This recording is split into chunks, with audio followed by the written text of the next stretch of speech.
in addition to the special shows we have. And it's one of the longest art venues in Hanover. We really think that we do a lot to feature and showcase the work of local artists. We hope to continue doing that for a long time.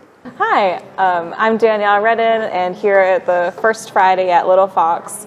And I just want to thank everybody who came out and participated and went to the Hanover Art Guild and Serpent's Key, the gallery at the old post office, and here at Little Fox. We really hope that you'll come back next month. We're going to have all different artists. This is First Friday. Just remember, First Friday next on September, October, so on and so forth. Really glad to have you and hope to see you next time.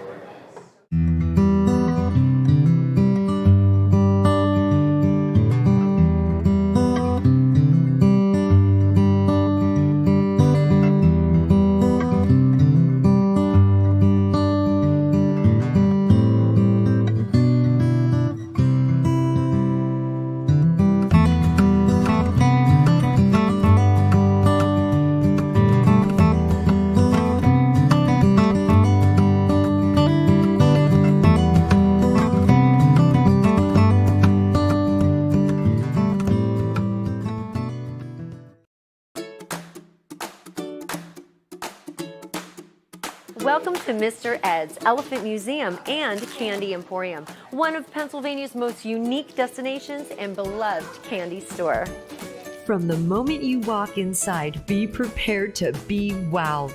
You'll be greeted by the store's delightful ambiance and delicious sweet smell. Then you'll start to see all the wonderful things that await you. Mr. Ed's has more than 1,000 varieties of old-fashioned favorites, as well as today's trending candies. From nostalgic favorites to unique and hard-to-find treats, they have something to satisfy every sweet tooth. I haven't seen these since I was a kid. Mr. Ed's also makes their own treats, from loaded pretzels and cinnamon-glazed nuts to chocolates and brittles. Each is made in small batches with the best ingredients. Their dedication and commitment to quality are evident in every single handcrafted treat. And no visit to Mr. Ed's is complete without fudge. With more than 350 flavors on their ever-changing menu, you can sample any of the flavors you'd like. Each delectable treat is crafted with love and attention to detail. You'll never forget Mr. Ed's Elephant Collection. It started with a good luck wedding present and grew into a larger-than-life museum. There's nothing quite like the delicious smell of peanuts being roasted in this 1903 roaster. You can grab a bag of these in light, regular, or dark roast. Or maybe grab a jar of homemade peanut butter, ground in-store fresh. Visit Mr. Ed's Elephant Museum and Candy Emporium and let your taste buds embark on a delightful journey through the world of sweets. It's an experience you won't want to miss.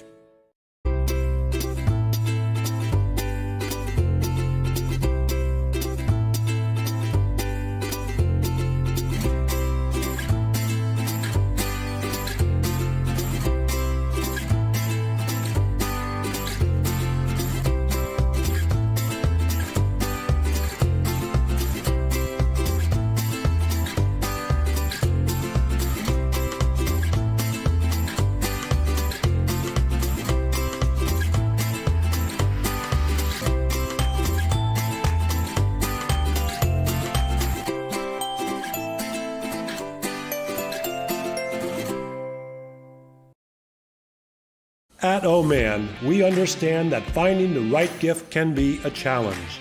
That's why we've curated an incredible collection of exclusive, high-quality gifts tailored specifically for men.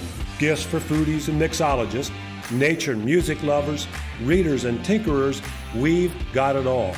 Whether you're shopping for your dad, brother, friend, or partner, we've carefully handpicked items that suit every taste and personality. Our friendly and knowledgeable staff are always ready to assist you, ensuring you leave with the perfect gift and a smile on your face. Located in downtown Gettysburg at 1 Baltimore Street. Visit our website at ohmangifts.com.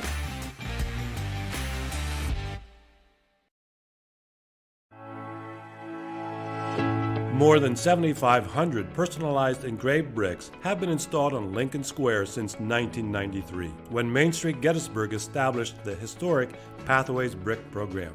This is a wonderful way for people to memorialize their connection to Gettysburg and to personally invest in the revitalization and economic development of the historic district.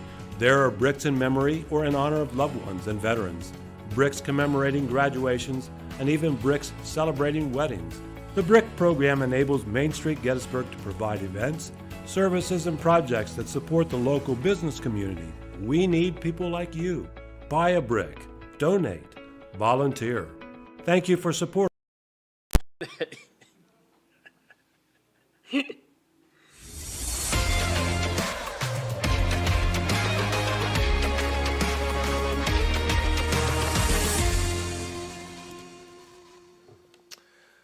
Well, here we are, Corey, going head-to-head with the Red Sox and Yankees, and we thank all our loyal viewers for tuning in. He's Corey Smith, I'm Jeff Cook. This is Sports Chat Week 903. Well, hot seat, I'm going to go with the low-hanging fruit. At least 3 managers got fired. Yes. Or relieved of their duty, whatever you want to call it. Bob Melvin, Rocco Baldelli, and Bruce Bochy. 4th one, Who? Ron Washington. Well, I think this was a mutually parted ways with his health. So yeah, okay. Where was he manager? the Angels. Okay. And I think he didn't manage through, I think he had health issues during the season, Yep. didn't he? Mm-hmm. Okay, and like Mendoza's going to be back for the Mets? That's what I saw. I mean, things could change there, but looks like he's coming back for the 2026 campaign there, which I'm kind of surprised with that collapse that the Mets had. So Yeah. he's staying on board. Well, and I'm just going to go right into Shining Stars, and then I'll give you the floor. All right. I'm going 6-0 New Oxford Colonials. And then I'm going with the Chicago Cubs bullpen, retired 14 in a row today. That's They take a 1-0 lead on the Padres. Guardians down 1, so the Guardians got to win 2 in a row at home. Not an impossible Unprecedented, task, yeah. but the Padres have to win 2 in a row at Wrigley Field. So they really have their backs to the wall. Yes, that is up to the minute Shining Star. I'll tell you, yeah, we're right on the cutting edge. So what do you got? So I got a shining start that was from last week, and I'm going with the Diamond as well. I'm going with Paul Skeens, and he ended 2025 season with a sub-2 ERA, while starting all 32 starts with 187 and 2/3 innings. The last time that was done with 30-plus starts in a season was Doc Gooden in '85. In 4 starts for Skeens, he was 1-1 with an ERA of under 135. So it would be. I guess he'll get the Cy Young. I Nice think so. follow-up on the rookie. I mean, what's the lowest win total ever for a Cy Young Award winner? I know there are a bunch of relievers that won more so As a in my starter, yeah. lifetime. I like the Mike Marshalls. Jim Constanti won for the Phillies in 1950. In those days, relievers would do multiple innings all the time. And I know Raleigh Fingers might have been MVP. So, I mean, it has been done. But Skeens, you can't fault him for poor production the Pittsburgh Pirates have the worst offense. We have signs now? We got our caller there. State of so the yeah. art, okay. But we'll finish with these the shining star in the hot seat Okay, there. But yeah. So Skeens certainly deserving. I mean, the Pittsburgh is the worst offense. So had he been with a team, I mean, there were no 20-game winners this year, I don't think. Max Fried was the closest. He had 19 wins. 19, so yeah, what a that was- matchup. Crochet 18 wins. So, I mean, in this modern age, these guys, they were dealing all season long. They're playing at Yankee Stadium. That game will be starting in about 4 minutes. So when we go off the air at 6:45, it will probably be, what, the third inning, second inning? Yeah. I'm going to say this score is going to be 0-0 when we go off air. Okay. Well, I mean, there were a lot of great matchups. Pivetta pitched very well for the Padres. I wasn't too familiar with the guy for the Cubs. Matthew Boyd, this is his coming out season this year. Okay. You know, he's been pitching really, really well. You know, the second half he kind of had a blip in the radar, or ERA, I should say there. But yeah, he pitched really well. You know, he pitched long enough. He got qualified for the win. I'm pretty sure there because they took the lead when he was taken out there. And Scooble certainly did what he had to do in that opening game. No earned runs. 14 Ks. I mean, he just looked dandy. You know, just mowing down the Guardians left and right there. So, you know, the Tigers had a 1-0 lead, and then it was 1-1, and then just playing some small ball baseball there for Yeah, didn't the they have Tigers. a bunt somewhere in that? Mm-hmm. I didn't watch that game because I was working. So yeah, that was like you said, you know, the Guardians now their backs are against the wall, but they're at home. Where the Padres, they're going to be playing in the friendly confines of Wrigley Field, you know, the next 2 days and see what happens. It's a huge advantage, not just the fans, just batting last. I mean, just look at the home and away records. Oh, absolutely. Every team has a big disparity between home and away record. My hot seat, Okay. I'm going to go into football, and I'm going to go with the Bengals. And I know they're out with Joe Burrow for basically the rest of the season, but the last 2 games they have lost, and they have not looked good. You know, last night they played the So Broncos. Coach Taylor, maybe he should be on there too? Yeah, we can put them on the hot seat there. The way they've been playing, the last 2 games they've been outscored 76-13. Oh, boy.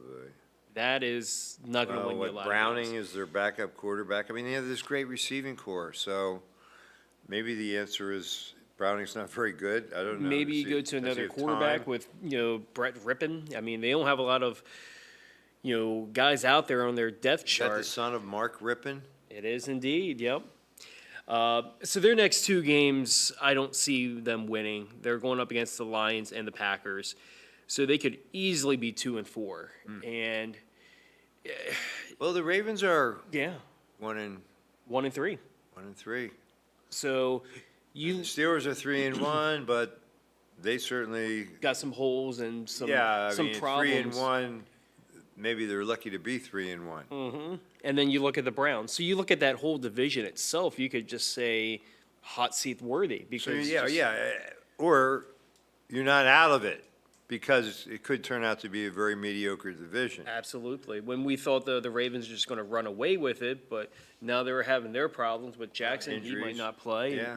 You know, from Calf injury or something. offensive side and defensive side that they've been dealt with injuries there. So, you know, see what happens, but it's not looking good for the Bengals. I will say that there's some other bad teams out there, but they are playing in that tier of bad teams. Like, you know, Tennessee didn't score a single point, and they just didn't look good. No, I mean, Cam Ward. Yeah, his stat line doesn't really look like a number 1 pick. No. So Cam Ward, yeah, I don't know. They're not good. The Jets aren't good. Saints aren't good. Saints are bad. The Commanders lost to what, the Falcons? Mm-hmm.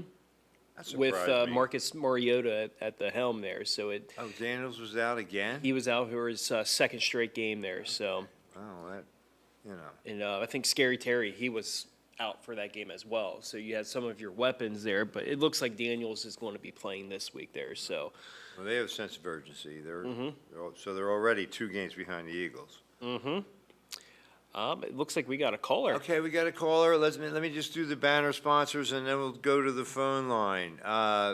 Special thanks to the banner sponsors. They pay monthly, and every time we have a live program, we recognize them, and they have the right or the privilege of having input to our programming, however they want to impact what we do here at Community Media. And they are as follows. Adams County Community Foundation, thank you.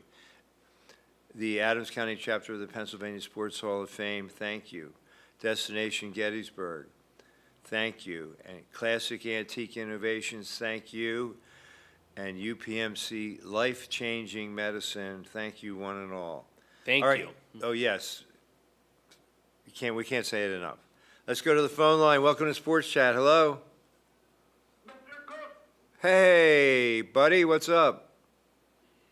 Well, let's get this out of the way first. Let's get this out of the way. The Broncos are going to beat the Eagles? Well, I mean, you said this like 5 weeks ago, so he's sticking with his guns there. So All right, I'm writing this down. And if the Eagles beat the Broncos, what will you do? say the Broncos in pennies, or Okay, well, you don't have to. Yeah, it's it's a friendly. It's a It's friendly. for bragging rights. We don't wager here on Sports Chat. All right. Well, you're entitled to your opinion. They couldn't say enough. I watched a bit of that game last night. They couldn't say enough good things about Bo Nix. yeah. So, what was the final score of that game? 35 to 8. 35-8. Wow. Well, the Broncos have lost. They're not undefeated. Who beat them this year? The Chargers. And the Chargers lose to the G-Men. Figure that out. Yeah, that's football in the That's the in NFL a nutshell. parody. I just read an article about Roger Goodell in Sports Illustrated. Very interesting. His rise and talking about the things he does well as a communicator and brings people together. So, yes. So what do you think about this? So what do you think?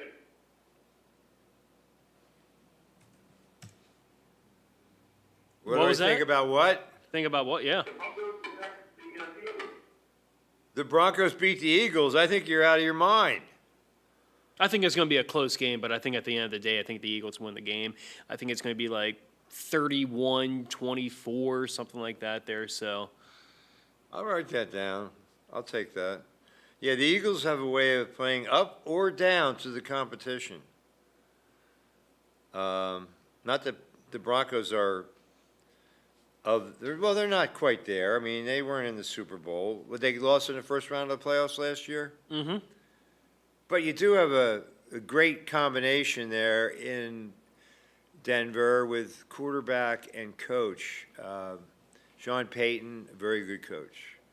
And now you got Bo Nix. So, high ceiling for the Broncos for sure. It wouldn't surprise me if they win that division. The way the 3-horse race there. You can't count the Raiders out there, but Or you're And the saying Chiefs. Chiefs, Chargers, Broncos. Broncos, yeah. Well, the Raiders, they had a 1-point loss? yep, to the Bears on that blocked field goal. It looked like they were going for the game-winning field goal to win 27-25, and then it got blocked right at that line. It was for a 47-yard the field goal. Raiders in press box picks. I'm dead last. Robert, what other gems do you have? Well, I'm going for an upset this week. Go ahead. Stomach upset? This is going to be my upset pick of the week. All right, what's your upset? The Commanders over Chargers. Is that an upset? I think that's pretty balanced there. Well, especially if Daniels plays, I mean, that changes everything. Yeah, if Daniels is playing, I think that's just a pick 'em, basically. Just the way Yeah. things are going. Although I've always been a big Herbert fan, but I guess I didn't watch any of that game. But they only had how many points? Well, I can 21 to 9 or Yeah, I can get that in just a second there. But yeah, the way the Chargers were coming back. Why is that? Yeah, let me get here. Well, for them it's like playing at 10 a.m. They were at Yeah, I mean, MetLife. they were, going back and forth between the games there, and then the Giants, had that injury with Neighbors, and He's done for the year. done for the season. We'll get with a couple other players that are done for the season. The Giants won that game 21-18 there. And, Okay. And that was Jackson Dart's first, career start there. So His numbers were pretty pedestrian, but he had that quarterback draw for a touchdown, and that, hey, they got the W. So he, passed for a touchdown and ran for a touchdown. yeah, And he they had, won. That's the main thing. I don't know what Russell Wilson's record as a starter is over the last 3 years. not really good. A losing record. A losing record. Yes. Well, maybe the Bengals will pick up Russell Wilson. Or maybe they'll trade for Jameis Winston or Jameis something Winston, like he's that. not, yeah. he's just getting paid to do absolutely nothing. He doesn't even suit Clipboard. up. He's a scout team during the week. I don't know. So yeah, we're all about baseball, football, and hard to believe, but the NBA starts next week. Yeah, that snuck up on us there. Yeah. So I mean, we have always said what a great time of year it is. Hockey's already underway. Mm-hmm. Not that I'm a hockey fan, but I if got you are, Hey, Mr. Corey, Yes. Yes. and also season is coming into a close this week at Williams Road Speedway. I saw that. Was it Mark's one? Was it? Yep. It was in the Gettysburg Times. I read it. I said, "Oh, we'll be ready for Robert when he calls." Brett Marks, is that his name? That's good part, yeah. And this is the final week, and the final 13th week. Final week. Is it final week already? Wow. I would think they would go into October. Well, I guess they do a little bit. Yeah, Yeah. this will be October, but I thought they would go a little deeper into October. But no, I guess the people that live next door need a little peace and quiet. They want their peacefulness there. Yeah. Yeah. What else you got there, Robert? We're giving you the points for now. All right, the points. Okay. Let's go from bottom to the top. Okay. Number 5. We have Mr. Smith. Me. There you go, you're 5th. But number one in our hearts.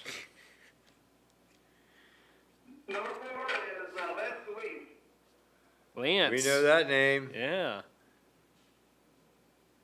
Go ahead. Number 3 is Brock. Brock.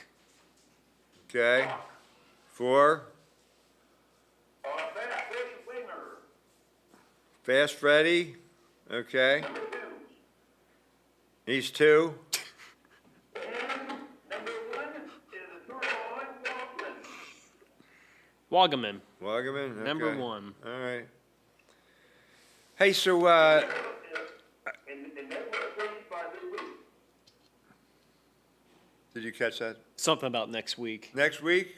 Okay. Well, yeah. Well, that'll be your last. That'll be your final report for the whole year. The Oh, hurrah. my. Well, we'll try to get it. We can still talk NFL. You can call in and talk about the Broncos. Or give us the days until. You know what? I can't go without saying with that Broncos. Yeah, call me next week so we can discuss the Eagles' defeat of the Broncos. Ben, how about the Penn State losing? Yeah, we might get Carl to call in and talk about the infamy of the loss there. 80. Man, and then some of the fans are yelling "Fire Franklin." I guess I listened to it on the radio, the game, so I didn't get the full effect of the whiteout. But I guess Oregon didn't either. I mean, when they're up 17-3, there they were cooking there. But Oh then yeah, Penn State came back and oh yeah, I know. an overtime loss there. Recurring theme, a reminder of Notre Dame. Aller throwing the pick to end the dream of a comeback. Dash it. Well, they had a terrible first half. Yes. That's what lost the game. Who does Penn State have this week? They got UCLA. They're 0-4, and Penn State's favored by 4 touchdowns. Wow. And it's at UCLA. At UCLA, yeah. I'm sorry, I'm not going to go with that way. I'm going to go with You're going with the Bruins. UCLA to Penn State has a hangover, figuratively. Yeah, losing. Yeah, I see them taking care of business with the Bruins. I think the Bruins will go winless. Well, they're not out of it. I mean, with 12 teams, they're not out of it. They Well, I run was the talking about table. UCLA. No, I know, but I'm saying Penn State. Yeah, so I agree with you. They're not gonna. They need to pick it up. What about the final ET? Do we have a final number? We do. Yeah, I think I have that on the, the paper okay. there. Let me see. I think it's 173 or. All right, I'll let you So interpret for your the folks out there- hieroglyphics.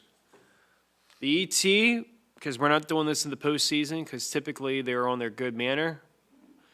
173 was the final number. 173. And do we know what the original predictions were? I think I said like 190 or something like that, Okay. or close to Well, 200. we can look here. that up for next week. We'll go to the scribes and. Yeah, it might be back a few pages, we'll see. We can find it, though. It's all right here, everything you need to know. So, Robert, do you watch football games, NFL games, or do you just check the score? Oh, that's what a game played. Watch. Okay. Okay. Like if it's a close game, I will watch. If it's not a close game, I will turn off. All right, that's a good way of looking at a football game. How's that? You know, if it's not a close game, he turns it off. Oh, okay. Well, yeah, you don't like defensive struggles, or if, I guess, yeah, you like low-scoring games. Or just close games. Close And, games. Yeah. All right. Well, then, yeah, sure, go. And then next week, we have the final racing at Lincoln next week. Next Saturday. Are you going to have a double dip? You're going to go to Lincoln and then Williams Grove? No, going to Williams Grove this week, then go to Double Dip on next week. Okay. All right, okay. Lincoln this week, next Saturday. Okay, next Saturday. Okay, I got you. How late do they go? At Lincoln? It's the second week in October. Okay, so they just go 1 week beyond Williams Grove. Yep. Well, there'll be a lot of fans there. Do you read Scott Meckley's column in the Gettysburg Times about dirt track racing? No, I'll take that as a no. He's a very good writer. He visits dirt tracks all over the East Coast. So anyway, all right, Robert. Well, you take care. Okay. We'll see if Carl wants to talk about Penn State's issues. I'll let that go live, dude. Sounds good. I think the coach is on the hot seat. Yeah, maybe we should that turn their season around. Yeah, one year that when we might put be a James reverse Franklin. curse there with All right, I'll that. put those guys. I'll put Aller in there too. So, yeah, especially losing to a winless Bruins team that's 0-4 there. So, yeah, we shall see on that there. But, Wow, that would be. yeah, whoa. That might be. Well, I don't know. They got to pay the guy so much money. Probably if they. Yes. I'm gonna leave you with this thought. What did you think about the Dallas Cowgirls tying the game? Yeah, that was the highest scoring tie game, in football there, and 40 all? 40 alls there, and I'm going to go. A 10-minute score where they each got a field goal or something, and nobody could score after that? Is that Yeah, what so what happened? happened? I didn't stay up for it. The Cowboys went down. They kicked a field goal, and I believe it was I know the old rule. it was They over. would, yeah, it was over on the original overtime The rule. original, it would be over. yeah. The first score was a sudden death, but then they added if you scored a touchdown, it was over. But a field goal, the other team has a chance to, and that's what happened. Now this year, with the revise, a touchdown, the other team can go down and score a touchdown as well. So it's more like high school, college. Mm-hmm. Yeah. So what I'm thinking, I think there's going to be more ties this year in football. The reason for it, because you only have 10 minutes. So if a team goes down and chews off like 4 minutes off the clock and scores a touchdown, the other team goes down and scores a touchdown, you don't have a lot of time to have a third possession or a fourth possession there. So the other thing is going to be the cat-mouse game of, do you go for a 2-point conversion? Because if you score the touchdown, you do the 2-point conversion, then you're putting the other team at mercy. They have to one-up you, and there's no one-upping a 2-point conversion. So you're going to see that bouncing back and forth, I feel. I'm not sure there's any other area where the rules are so different at all the different levels. High school starts at the 10, college at the 25, and there isn't. Maybe the NFL should go to something similar to the college where you start at the 25. Or, the other thing is like maybe expand the overtime instead of 10 minutes, maybe 12 minutes. Well, wasn't it the whole idea to cut down the Player length safety. so to avoid injuries, players are fatigued, et cetera? So, I mean, I see both sides. Anyway, interesting. Yes. Yes, sir. So my name for trivia today will be something that has to be related with today. It's going to, It could be like Monday, Tuesday, Wednesday, or Thursday, or Friday. Okay. All right. okay. It could be one of those 7 days that I will choose my name with. So if we can figure it out, we'll announce it, who you are. We'll say, Mr. Tuesday. so-and-so, AKA, Pickletown Robert, or whatever we Yeah. decide to call you. It'll be nice, believe me, it'll be a complimentary term, for sure. Well, kind of diving back into the baseball, I got your question with the Cy Young. What pitcher had the fewest amount of wins? And that was actually Jacob deGrom. And that was in 2018 with the Mets, where his record was 10-9. He had an ERA of 1.70. And So that's almost identical to what Skeens has. basically you so know, there. So, I mean, and so there is precedent for it. Um, That's the only thing, for the Phillies fans that say, oh, Christopher Sanchez, blah, blah, blah, he only had, 14 wins or something like that, so it's not like he had 20 wins and. There's not a requirement of what you No, need and all no, that. There, no. it It's goes to the subjective. writers, and it goes to, all sorts of categories of what people Okay. term is the Cy Young. So, let's go, let's predict the winners. Rookie of the Year, National League, who do you got? I think it would probably be, let me see here, Maybe that was an unfair place to start. we can go with the MVP. MVP, okay, so I mean, Otani's probably Cal the one. or Aaron Judge? Cal or Judge, Who do you like? I like Cal Raleigh. I like not just for the fact of his home runs, but you look at him as an everyday catcher Yeah, and, doing, I think he's gonna win. yeah. I think with that, and you look at, Judge's numbers, Batting title, batting title and all that slew there. of home runs Oh, and RBIs. We have another caller? we got a call. Okay, we can always come back to this conversation. Welcome to Sports Chat. Hello. Is this Carl? Hello? We didn't lose him, did we? We went to him as soon as we saw the sign. Can you hear me? Oh, yeah. Hey, buddy, what's going on? Okay, get this, guys. When they made it 17-16 with 30 seconds to go, you know what I was saying? Please go for 2 points. Go for the win. Because if you go into overtime, most likely Oregon's going to win because they had the offensive line and the running attack. I did feel good. I had thought that they had Oregon backed up. They had them tired. All they needed to do, go for 2 and give it to Tatron Allen right up the middle. He was in a good game, right? So, what is it, from the 2-yard line or the 3-yard line in college? I think it's the 2.5 there, or right around the 2 and the 3 there. All right, But okay. I felt like Penn State's game calling was atrocious. It was they were very conservative in the first half, and that is the typical James Franklin mantra, as they're going by. They were down 17-3. They get a quick score, from Oregon to make it 17-10, 62 yards.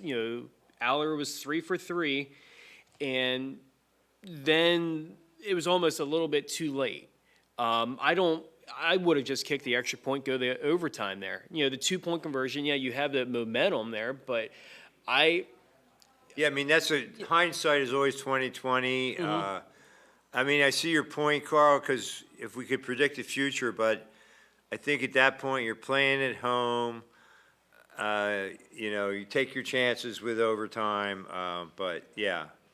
Now we wish they would have gone for 2. So basically, it backfired on them. I just felt good. I felt they had the momentum. I thought that they were going to cash in. I was saying, please go for 2. I don't want overtime. And then they came out and cashed the extra point. So it kind of backfired on them. That's just my opinion. No, Everybody yeah. has their own opinion. Yeah, I was not really impressed with Aller, how he was going about it. His passes were a little erratic there. We'll look at, how he threw that, pass, in overtime, that double OT pass there. It was just, off the back foot there. And That was kind of like the Notre Dame interception. Absolutely, yeah. Shouldn't have thrown it. But But the quarterback should know not to throw it when you're running. what down was that? That was first down there. First down. First down there on the start of the second overtime there, yeah. You're not going to be accurate when you're running. When you're a pocket passer and you're playing it, you can dissect pretty much anybody. But if you're on the run, other than if you're only Patrick Mahomes, Yeah, yeah. I didn't like. Okay, the problem was he was so uncomfortable the first half. He was running around with his head off because they don't have an offensive line. The Nittany Lions? I thought The that line stinks. wasn't that supposed to be a strength for them with all the guys coming back from last year? Huh. I think they lost some guys from last year. Yeah, Maybe 1 or 2, but Yeah, and then this, goes back to their out of conference, and I will, bring up their out of conference as, that might be the reason why they missed the playoffs. they weren't ready for this level of competition. Is that what you're saying? Because they were playing cupcakes? I mean, you're playing the likes of FIU, Nevada, and Villanova. and Villanova. The weakest out of conference, in the nation there. But I think it's going to hold them back if they have another loss. If they lose to Indiana, Iowa, or Ohio State, I can see them being, pushed off to an SEC school or ACC school, instead of them being in the playoffs. Okay, Dave Revson on the Big Ten Network said that Penn State had to throw a tough team in there in the beginning of the season.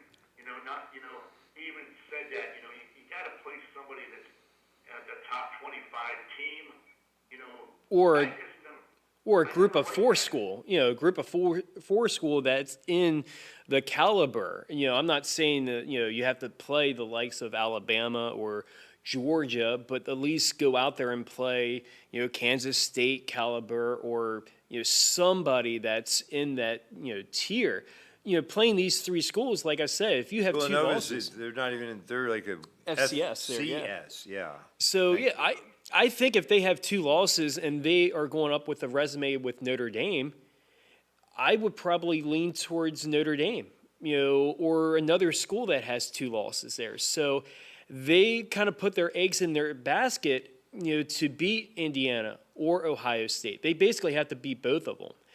Well, how good is Indiana? I mean, Indiana kind of was under the radar last year. They had a great year. And apparently they've maintained it because they destroyed Illinois and they beat somebody else. Yeah, last week. they beat Iowa there 20-15. It was 20-13. They had a safety in the Iowa game always there. plays good defense. And that's always a scrappy game when you're playing in Iowa there. So that's, I wouldn't be shocked if Iowa, beats Penn State.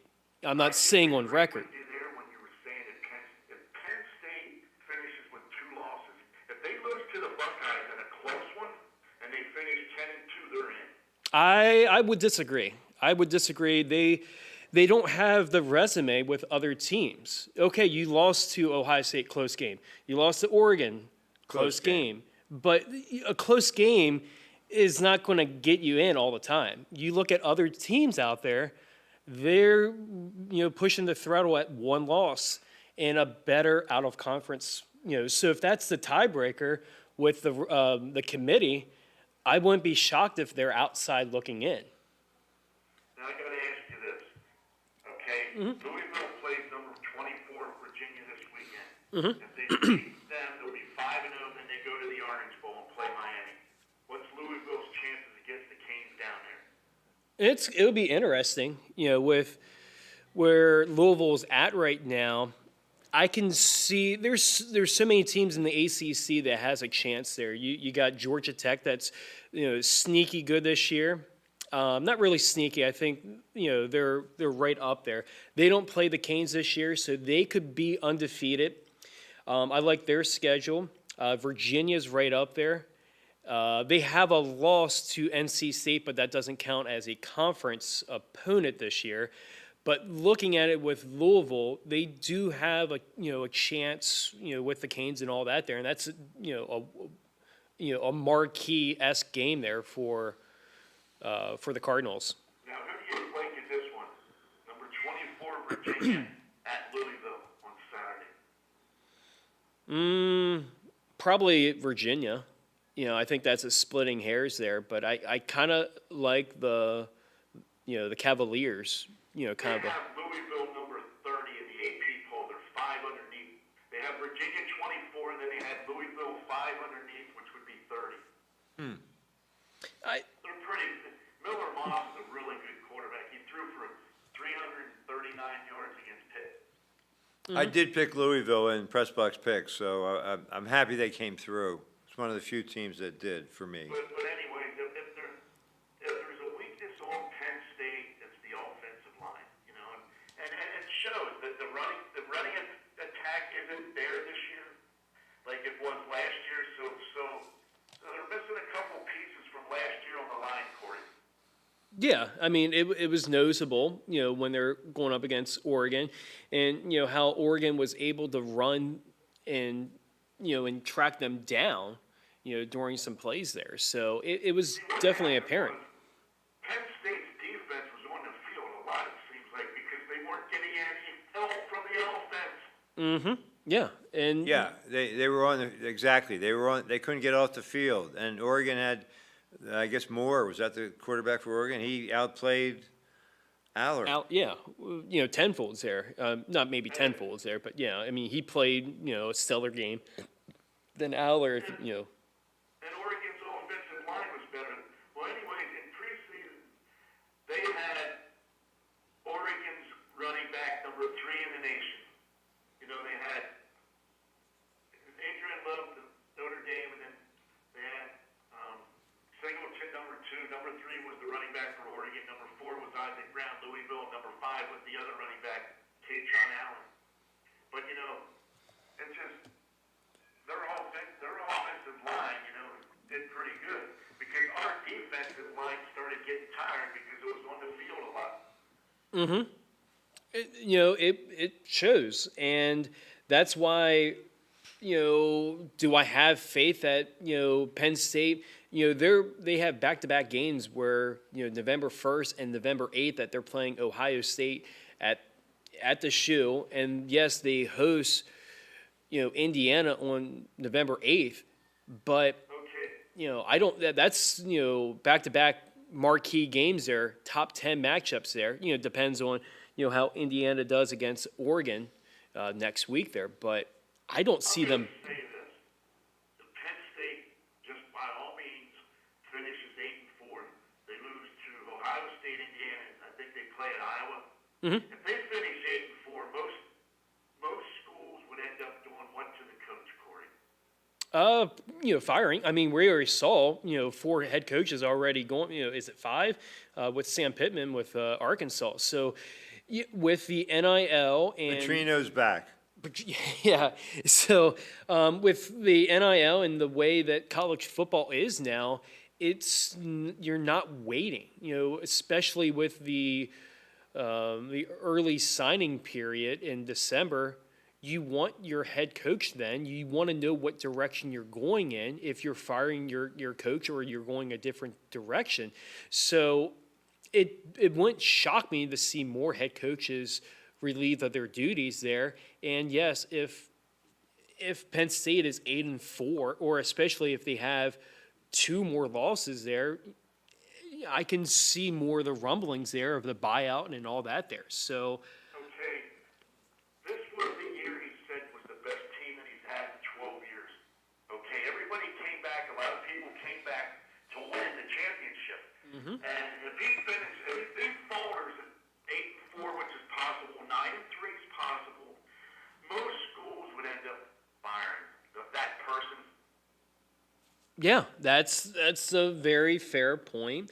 And, we'll see what happens there. But, this has been the calling card for so many years. And, see, he Can't won- win the big one? Yeah, can't win the big one. Yes, you can say he won the playoff game with SMU and Boise State there, but I look at a marquee, echelon team out there, and we still haven't seen that until, since 2016 when they blocked the punt, with Ohio State, in Happy Valley there. So it's just a matter of, can he get that? And you would have checked that off the board, beating Oregon. I'm going to be honest with you. It comes down to one thing: bad coaching. Yeah, that's been the calling card, with this can't win the big one. And you could have said that with Ryan Day the last couple years, can't win the big one. Yes, that's the Michigan, black cloud is there as well, but he went out there and beat Tennessee, Oregon, and Notre Dame and all that there. So winning in Texas, winning the big game was what was holding back Ryan was Day. Ryan So, Day on the hot seat at some point last year? He might have been. Couple, yeah. I'll give you a similar situation that's going on in Penn State. They can't beat Michigan, Ohio State, blah, blah, blah. There's another coach in the Big Ten that's just identical, but they love the guy. Are you talking? Kurt Frank. Yeah. He can never beat Michigan. He can't even beat Penn State. But at least we beat them now and then. But they can't beat Ohio State. They can't beat Michigan. They always finish 9-3, 8-4, and there's some other coaches on the hot seat too. Boston College is 1-3. He's on the hot seat. O'Brien, another. I'm surprised they didn't dump Darnuzzi after what they did on Saturday. They blew it. A 17-0 lead. They blew it at home. Yeah, I mean, I'm not gonna, route off all the other coaches there, but yeah, I mean, yeah. They're not. Those coaches aren't any good. Yeah, that's a different bracket and all of that there for those coaches. I'm just looking at Penn State in a whole there. It's year after year after year not winning the big one, and winning against SMU and Boise State, that doesn't change my narrative of Penn State winning the big one until I see it. It's not, I'm just gonna say that's what's at fault there, and I don't see them making the playoffs with if they lose against Ohio State November 1st. Where's the momentum and where's the energy when you play Indiana the next week then? Don't lose. Yeah. and Common sense. It seems every time they play Ohio State, by the fourth quarter, you see the difference in the lines. Yeah. Ohio State controls the line of scrimmage on both sides of the ball, and they win the game. Yeah, I mean,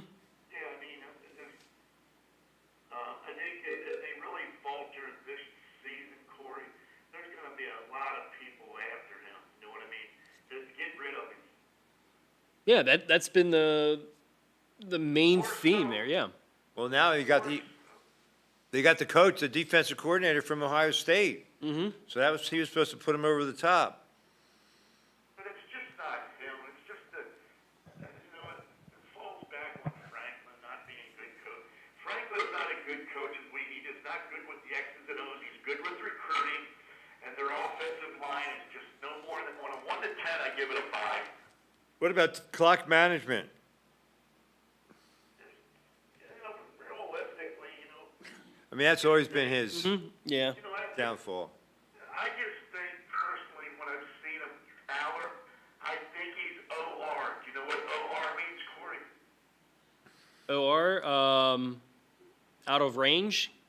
Overrated. Well, yeah, out of, yeah. Well, I mean, with this interception, he lost millions of dollars, Yeah. no doubt about it. But he can turn it around. If they win the national title, nobody's going to Yeah, this is remember a that moot he point there, threw yeah. another interception against Oregon in overtime. He's a kid who learns from his mistakes, so we'll see. You know, it's just that I don't think Drew Aller's all that good. The coaching's bad. The offensive line's just average. And you're not going to win big games like that. Yeah. Well, let's see. See how they look against UCLA. Robert says UCLA is going to beat Penn State, so hopefully he's wrong. That would be the upset call of the decade. But yeah, I mean, I think right now Penn State has a lot of pressure on them. Yeah. You know, especially if they lose to the Buckeyes, because frankly, they'd be shaking in his boots. You know, because, you know, they got Indiana and Iowa on the horizon. Oh, boy. Hey, listen, Carl, we're out of time. Thank you so much. It's so great to chat with you again. Hopefully we can compare notes next week. Any final thoughts, shout-outs? With the NL Rookie of the Year, I would go with Cade Horton. He has an ERA of under 1 with the last 10 starts, so that's where I would go with. What team? With the Cubs. All right. And we said this at the beginning of the show, what the score would be.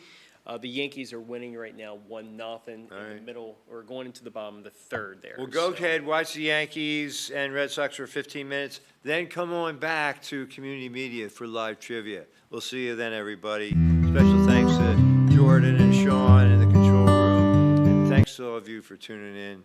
I'm Jeff Cook. He's Corey Smith. This is Sports Chat. Good night, everybody. Mahalo.